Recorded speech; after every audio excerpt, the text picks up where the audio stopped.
Nigeria is a country in West Africa at the Gulf of Guinea, with many natural landmarks and wildlife reserves situated between the Sahel to the north and the Gulf of Guinea to the south in the Atlantic Ocean. It covers an area of 923,769 square kilometers and with a population of over 230 million. Nigeria is a multinational state inhabited by more than 250 ethnic groups, speaking 500 distinct languages, all identifying with a wide variety of cultures. The country is often regarded as the most populous nation in Africa and the world's sixth most populous country. Nigeria borders Niger in the north, Chad in the northeast, Cameroon in the east, and Benin in the west. Nigeria is a federal republic comprising 36 states and the Federal Capital Territory, where the capital, Abuja, is located. The largest city in Nigeria is Lagos, one of the largest metropolitan areas in the world and the largest in Africa. This beautiful country with lovely people has over time been battling underdevelopment. Some citizens have described democracy as a curse rather than blessing, as the people are suffering so much that their standard of living is very low with lack of basic amenities. Insecurity has also stagnated the growth and development of the country. Speaking with some renowned citizens on how we can build Nigeria, the giant of Africa, this is what they have to say. Architect Samuel Nanchang Jatua, SSG Plateau State, noted that for us to grow as a nation, the government has to be sincere in tackling the declining condition of the nation's healthcare facilities, educational system, lack of pipe-borne water, and epileptic power supply in the country. Drastic measures have to be taken urgently in dealing with these issues, especially in the rural areas. Some communities do not have access to the above-mentioned basic amenities which have threatened their existence. What government needs to get people comfortable is to provide good health services, good education, water, potable drinking water. As little as that is a big problem, even in an urban city like Jos.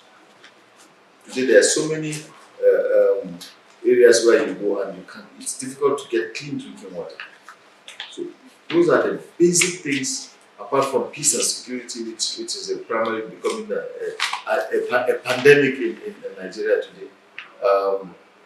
Unemployment is on the rise daily. Hunger is increasing due to lack of food security, which is an offshoot of the security problems that we're facing. So for government to do the right thing, for government to make the people happy, we need to be sincere, we need to connect with the people, we need to be in tune with what their needs are.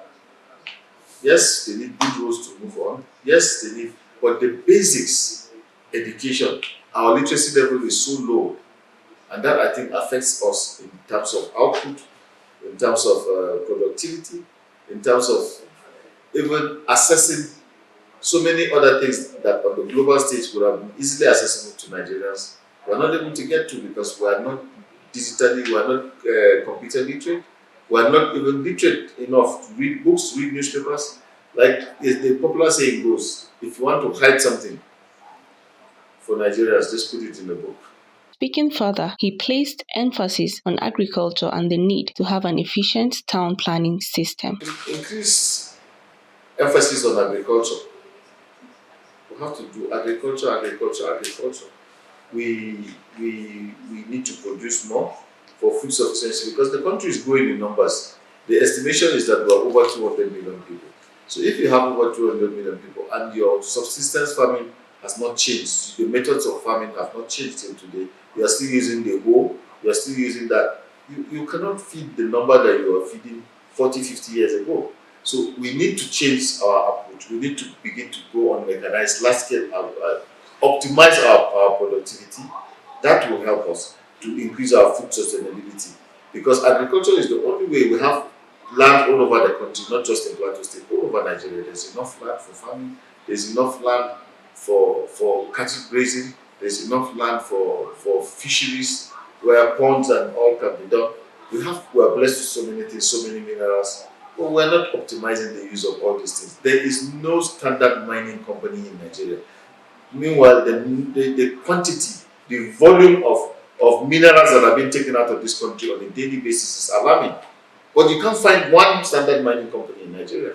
As such, he commended President Ahmed Bola Tinubu, GCFR, saying that he was a man that was so desirous to get results in his actions. President Bola Ahmed Tinubu, Ijagbemi, is someone that I kind of admire. Yes, I like his style in the sense that he likes to get results. He sees what he does, and he has started off well for the country that we're in and for where he took off, because the country was in a very bad state. Already our economy is battered, so we cannot completely blame him, or we cannot expect him to just turn it around in a very short span of time. But so far so good. We can see traits of progress being made. We can see traits of ingenuity being brought to the table. And so for me, I would say I would encourage him to continue in that light and to be fair to all, to be balanced, and to carry everybody along. Let merit count. Adding that he started well and should be fair in all his dealings. Let merits count at all times, he added. Ambassador Ijagbemi Joshua Segun, PhD, National Chairman, Justice Must Prevail Party, in his speech said that most of these problems that have been causing bottlenecks to the growth and development of the country are externally generated. Thus, there is the urgent need to fight and curb external forces militating against the growth and development of our country. Looking at the economy, I think the focus of most government up to now has been on the internal, parameters that can propel Nigeria forward without looking at the external. And from my experience, about 90% of our problem are externally generated. And the solutions are coming in trickles, even from inside. People talk about it, people describe it, and but without knowing that the root of our problem is from the external wing. And so we need a government that will be able to, a team that will be able to identify those loopholes that have been exploited from outside to attack Nigeria. And they are succeeding, because that's why our life is going down every day. The quality of life in Nigeria is going down, and we make our leaders powerless. Look at all the efforts of Buhari during his days. His desire to run Nigeria as if it's heaven, and he has proved it in the earlier years as head of state. But because of this external attack that is persistent, and they are invisible, they are not like the war going on elsewhere all over the world. Nigeria is constantly being attacked because they have seen the light that is going to come from this nation to the rest of Africa. But they want to continue to exploit the continent. And so the best is to attack the strongest. And if you can take Nigeria, the rest will be walkover. So it is when we are able to identify those things that are weakening us from outside. He further advised that the people should be empowered massively in agriculture, among other factors he highlighted will boost the growth of Nigeria. It's so productive, and Nigeria is strong enough to feed not only Nigeria, almost half of Africa can be fed from Nigerian soil. The food that can be produced from Niger State alone is enough for the whole nation, and every other food produced can be exported. You see, what can we do?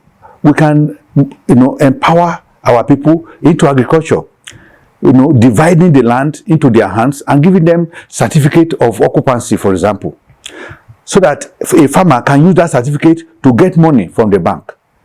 And they start from a little money. You don't just give a boy that is about to start running. He doesn't start 100 meters the same day. So you start with a little money and say, I have this certificate for you, for your family, for your community. This is your certificate. If you don't pay back this money, this certificate will be taken from you. So we are beginning with so and so amount of money. And then when they return the money, not based on the economy of capitalism, but based on the economy of maybe the way the heaven has programmed it. Brigadier General John Temlong, retired, in a statement noted that humans make a nation. As such, all Nigerians have to be awakening. We need to focus on the basic upbringing of our children. For us to move forward as a nation, it has to start from the family, community, local government, states, before the federal government. Nigeria has cultural clash that has distorted our value and rich cultural heritage. The human beings that make a nation. So whatever they talk about Nigeria was told, it was the Nigerians that made Nigeria told. If Nigeria is wobbling, now it's Nigerians that are making Nigeria to wobble now. And to get Nigeria back to where it was within the Committee of Nations, we need Nigerians to actually reawaken, seize the future in their hands and destiny, and not wait for anybody to come. Chinese will not come and make Nigeria great, nor will Americans or French. That's to be Nigerians. I think part of the things that were missed was that it's accumulative things over the period of time. We neglected the basic upbringing of the children who are now today leaders. There was a collapse of the normative social order where we were our brothers' keepers, where it was the responsibility of the society to discipline and bring up children. We have a culture clash that distorted our values. We are neither Westerners and we are neither Nigerians, so we are halfway through, and that is dangerous. And this culture clash came as a result of, the world becoming a global village. Brigadier General Temlong explained that need assessment at the local level should be done expediently to ascertain the demands of the people. What the government needs to do at all levels is to do a needs assessment. Because what might be my priority will not be your priority. And what the communities might need as priority might not be what you think as their priority. You might think that you want to give them road as a priority, and because you want to drive to your village with your car for them to see your jeep. But that is not their priority. If you do a needs assessment, the communities will tell you, look, we need water, we need hospitals, we need lights. Some of those basic amenities. We need school, education for our children. They will tell you what they need, because they might not have problems with water. What do you think? Because they are fetching water from a source. You might think you want to give them a motorized borehole and the rest. To them, that is distorting the social order. Because some of the children and women, they socialize as they go to fetch water. Yes, and as the fetching of water, they wash there and the rest, the socialization process. They get to meet each other. Yes, they get to meet each other and then compare notes and the rest. Especially if you have some of these communities that restrict the movement of women. Yeah. So they would not want those sort of things that will even further restrict them from going out. That's true. Then there are others that look. It's difficult that when a woman starts labor in the night, they have to travel miles to get to the nearest clinic. So those people will now tell you what their needs are. And once you have this, the community will own the projects. What you have littered around this country are what elephant projects that the communities don't even value. The communities sometimes vandalize them because they don't make sense to them. But you want the communities to own what you are giving to them, because it's based on what they say is their need. That way they will own the project, it becomes their child. As such, he advised Nigerians to recalibrate themselves and protect their sovereignty jealously. The citizens need to know their role in national security. Security awareness should be created and built in our school syllabus, among other organizations. He urged President Ahmed Bola Tinubu, GCFR, to take Nigeria as a constituency, adding that he was fighting corruption. Corruption will definitely fight back, thus he should be strong and resolute in decision-making for a better and prosperous nation under his administration. My message is that, first to the people of Nigeria, let us recalibrate ourselves and accept that we are Nigerians first. And that we have to do our own bit. Our responsibilities as citizens, rebuild our values to meet what we're supposed to be. And know that this country belongs to all of us. And we should be able to check even our leaders, whether they are religious, traditional, or whatever it is. Because the discordant thoughts that we hear from our religious leaders cannot build a country. Let us be citizens, let us be Nigerians, let us be our brothers' keepers, and let us make sure that we guard our independence and sovereignty jealously. The President, I urge him to take Nigeria as a constituency, as one, because it belongs to everybody now. In trying to redress what has been done before, he has to do it too in a way that will not make people think that he's being lopsided. He must be firm. And to get Nigeria out of the woods, he is going to step on toes, and he has to step on toes. Whoever's toes is going to step on, he must step on them. Even if it's my own, for the sake of Nigeria, let him step on it. On his part, Air Commodore Sani Zakari, Abubakar, retired, said as a country, Nigeria should have standard operational procedures, reorientation of the youth, stressing that there was need to reinvigorate the nation's cultural exposure. Orientation doesn't work.